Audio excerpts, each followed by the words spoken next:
আসসালামু আলাইকুম। আজকে যে বিষয় নিয়ে কথা বলবো সেই বিষয়টা হচ্ছে দুশ্চিন্তা থেকে মুক্তির উপায়। তো চলুন ভিডিওটি শুরু করা যাক। টেনশন বা দুশ্চিন্তা মানুষের জীবনের সঙ্গে ওতপ্রোতভাবে জড়িত।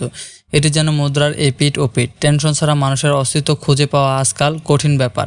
বিভিন্ন গবেষণার ফলে প্রমাণিত হয়েছে মানসিক চাপ হৃদযন্ত্রের ক্ষতি সাধন করে।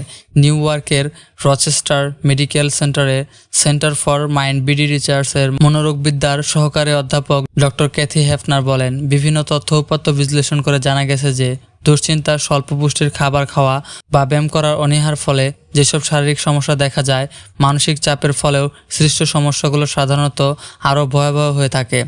দুশ্চিন্তা থেকে মুক্ত থাকার কিছু উপায় নিয়ে সাজানো হলো এই ভিডিওটি। যে বিষয়গুলো আপনি জানতে পারলে আপনার দুশ্চিন্তা একদমই কমে যাবে। তো চলুন দেখা যাক কী সেই বিষয়গুলো। নিজেকে ব্যস্ত রাখুন। দুশ্চিন্তাকে মাথা থেকে দূরে রাখতে হলে নিজেকে ব্যস্ত রাখুন। আপনার মস্তিষ্ক এবং হাত ব্যস্ত থাকে এমন কোনো কাজ করুন, যেমন গেম খেলুন বা কোনো হস্তশিল্প তৈরি করুন। বলা হয়ে থাকে অলস মস্তিষ্ক শয়তানের কারখানা। এটি কিন্তু বাস্তবিকই সত্য। আপনি কোনো কাজ না করলে, অলসভাবে শুয়ে বসে থাকলে হতাশা আর দুশ্চিন্তা আপনাকে ঘিরে ধরবে।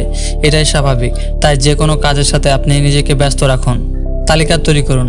আপনার মনে হতে পারে আপনি শত শত সমস্যায় ভুগছেন, তাই আপনার দুশ্চিন্তার কারণগুলোর একটা তালিকা তৈরি করুন। দেখবেন অল্প কয়েকটির পর আর কোনো কারণ খুঁজে পাচ্ছেন না। এর মধ্যে কিছু সমস্যা থাকবে যেগুলো কম বেশি সবারই থাকে। আপনি উপলব্ধি করবেন যে আপনার অলস দুশ্চিন্তা করার খুব বেশি কারণ নেই। এটা আপনার দুশ্চিন্তা কমাতে এবং আপনাকে মানসিকভাবে শান্তি দিবে। বন্ধুদের সঙ্গে সময় কাটান। সবসময় একাকী থাকা মানসিক স্বাস্থ্যের পাশাপাশি হৃদযন্ত্রেরও ক্ষতি করতে পারে। এমনকি কখনো হৃদরোগ ধরা না পড়লেও ক্ষতির আশঙ্কা থেকেই যায়। তাই একাকী ঘরে বসে না থেকে বন্ধুদের সঙ্গে বের হয়ে পড়ুন। তবে এক্ষেত্রে প্রকৃত বন্ধু নির্বাচনে সচেতন হতে হবে। প্রাণ খুলে হাসুন।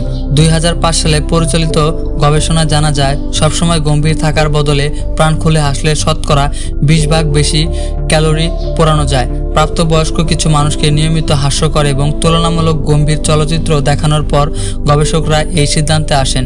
নিয়মিত আমোদ প্রমোদ হৃদস্পন্দনের হার বাড়িয়ে দেয়।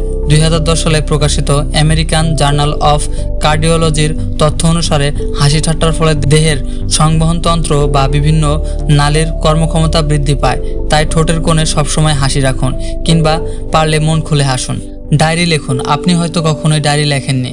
যে বিষয়টি আপনাকে কষ্ট দিচ্ছে, মানসিক চাপের কারণ হচ্ছে, সেটি একটি ডায়েরিতে লিখে রাখুন। পাশাপাশি আপনি কি চান বা কি করলে আপনার ভালো লাগতো সে বিষয়টিও লিখুন। ডায়েরি লেখার এই অভ্যাসটি মানসিক চাপ কমাতে অনেকটা সাহায্য করবে আপনাকে। পর্যাপ্ত ঘুম। বর্তমানে বেশিরভাগ মানুষের মধ্যে না ঘুমিয়ে থাকার প্রবণতা লক্ষ্য করা যায়। সুস্থ থাকতে হলে 6 থেকে 8 ঘন্টা ঘুম আবশ্যক। এক্ষেত্রে আপনি যদি ভালোভাবে ঘুমান তাহলে আপনার দুশ্চিন্তা দূর হবে। ঘুমালে দুশ্চিন্তা খুব তাড়াতাড়ি দূর হয়ে যায়। তাই যখন কোনো কিছু আর ভালো লাগবে না বা মনে হবে কোনো কিছুতেই মন দিতে পারছেন না, তখন একটু নিরিবিলি জায়গা দেখে ঘুমিয়ে নিন। দুশ্চিন্তা কেটে যাবে। কথা যেমন সত্যি যে টেনশন মানুষের জীবনে স্বাচ্ছন্দ্য গতি এবং স্বাভাবিক চলার পথে বিঘ্ন ঘটায়, তেমনি একথাও অস্বীকার করার অবকাশ নেই যে জীবনে কিছু পরিমাণ টেনশন থাকা প্রয়োজন। কেননা এই টেনশন জীবনের কাজ করার পেছনে উৎসাহ যোগায় এবং ক্ষেত্রবিশেষ কাজ করার পেছনে চালিকা শক্তি হিসেবে কাজ করে।